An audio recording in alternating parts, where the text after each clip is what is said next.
श्री स्वामी समर्थ तुम्हा सर्वांचं माझ्या चॅनलमध्ये मनापासून स्वागत आहे। तर बघा, उद्या आहे दिवाळी पाडवा, कार्तिक शुद्ध प्रतिपदा, याला दिवाळी पाडवा म्हणतात। श्री विष्णूने ही तिथी बलिराजाच्या नावाने केली, म्हणून या तिथीला बली प्रतिपदा म्हटले जाते। दिवाळी पाडवा जो आहे तो 3.5 मुहूर्तापैकी एक मुहूर्त मानला जातो। अक्षय तृतीया, गुढीपाडवा आणि विजयादशमी हे पूर्ण मुहूर्त असून दिवाळी पाडवा जो असतो तो अर्धा मुहूर्त आहे। 3.5 मुहूर्तापैकी हा एक अर्धा शुभ मुहूर्त मानला जातो। दिवस खूप अतिशय महत्वाचा दिवस मानला जातो। या दिवशी पत्नी जे असते ते पतीला ओवाळते, पती पत्नी मधला प्रेम वाढवणारा हा दिवस आहे। तर यामुळे या दिवशी दिवाळी पाडव्याच्या दिवशी आपल्या पती पत्नी मधलं प्रेम घट्ट करण्यासाठी हा अतिशय साधा सोपा पण खूप प्रभावी एक उपाय तुम्हाला करायचा आहे। तसेच बली प्रतिपदेला एक वस्तू तुम्हाला दान करायची आहे।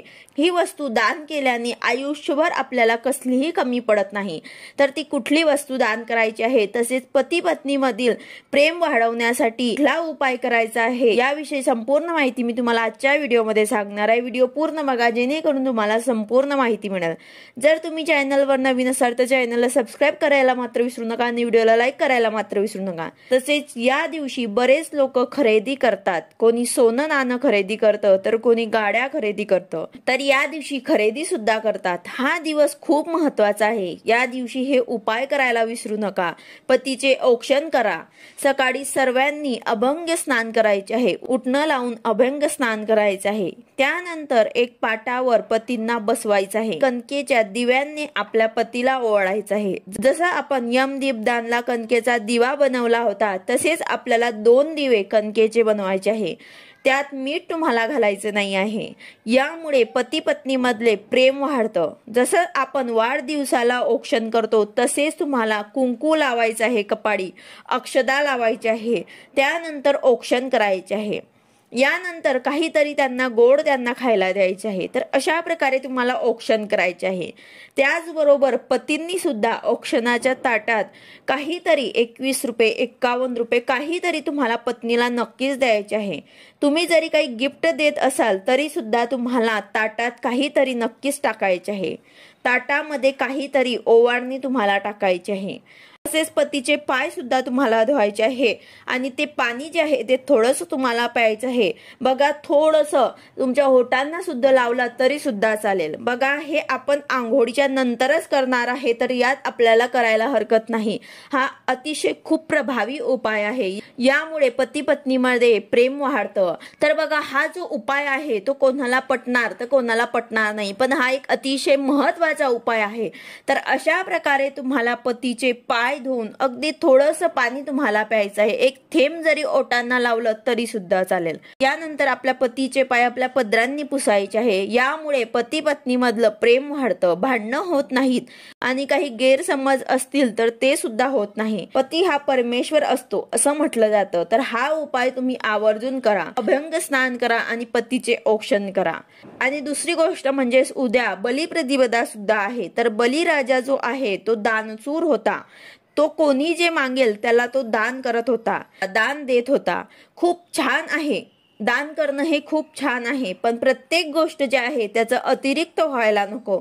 कुठली पण गोष्ट आपण अति प्रमाणामध्ये केली की त्याचे वाईट परिणाम आपल्याला भोगावे लागतात। त्यामुळे त्याचा हा जो गुण होता, म्हणजेच तो खूप दान करायचा, जो मागेल तो ते दान करायचा। तर त्यामुळे कोणाला किती दान करायचे हे कळलं पाहिजे।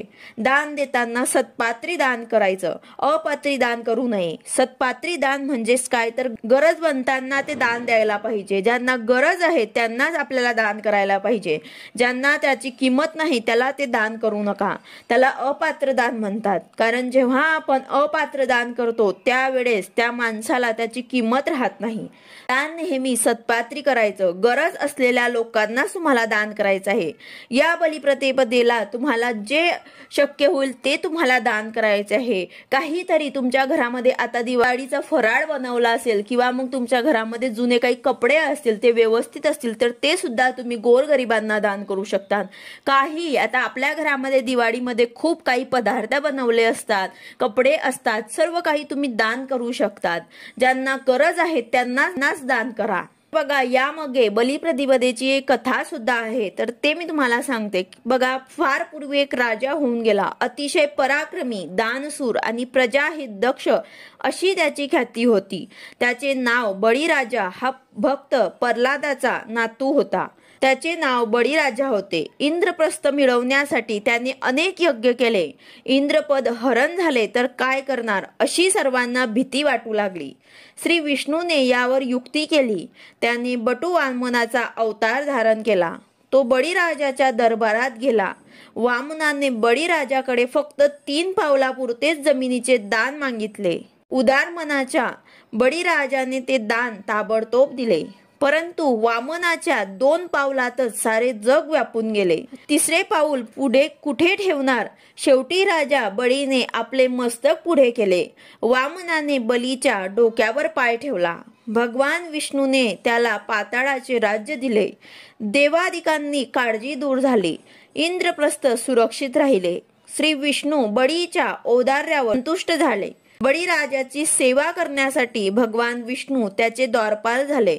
तो दिवस बलिप्रतिपदा. या दिवशी बली व त्यांची पत्नी विद्यावली याचे चित्र काढून त्यांची पूजा सुद्धा केली जाते. तर अशा प्रकारे या दिवसाला बलिप्रतिपदा असे म्हटलं जातं. त्याचबरोबर या दिवशी व्यापारी लोक जे असतात ते त्यांच्या वह्यांचं पूजन सुद्धा करतात. दीपावली पाडव्याला 3.5 मुहूर्तापैकी अर्धा मुहूर्त असतो. तर आर्थिक हिशोबाच्या दृष्टीने व्यापारी जे असतात ते ह्या दिवशी नव्या वर्षांची सुरुवात करतात. पूजन करून व्यापारी लोक वर्षाचा प्रारंभ करतात. त्यांच्या जमा खर्चाचा, खता वहिनींचा नवीन वह्या ह्या दिवशी सुरू होतात. नवीन वह्या सुरू करण्यापूर्वी वह्यांना हळद कुंकू, अक्षता, फुलं वाहून त्यांची पूजा केली जाते. तर अशा प्रकारे दिवाळी पाडव्याचं हे खूप काही महत्व आहे. हा खूप अतिशय महत्वाचा दिवस मानला जातो. या दिवशी शेतकरी राजा आपल्या शेतामध्ये नैवेद्य सुद्धा दाखवतात. आपल्या शेतामध्ये तुम्हाला नैवेद्य सुद्धा दाखवायचा आहे. त्याचबरोबर या दिवशी पतीचं औक्षण सुद्धा करायचं आहे. आणि जे व्यापारी लोक असतील त्यांनी नव्या वह्यांची पूजा करून त्यांच्या नव्या खात्याला सुरुवात करायची आहे.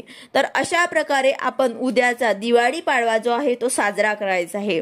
व्हिडिओ आवडला असेल तर लाईक करा, शेअर करा, सबस्क्राईब करा. भेटूया अशाच नवीन व्हिडिओ सोबत. श्री स्वामी समर्थ.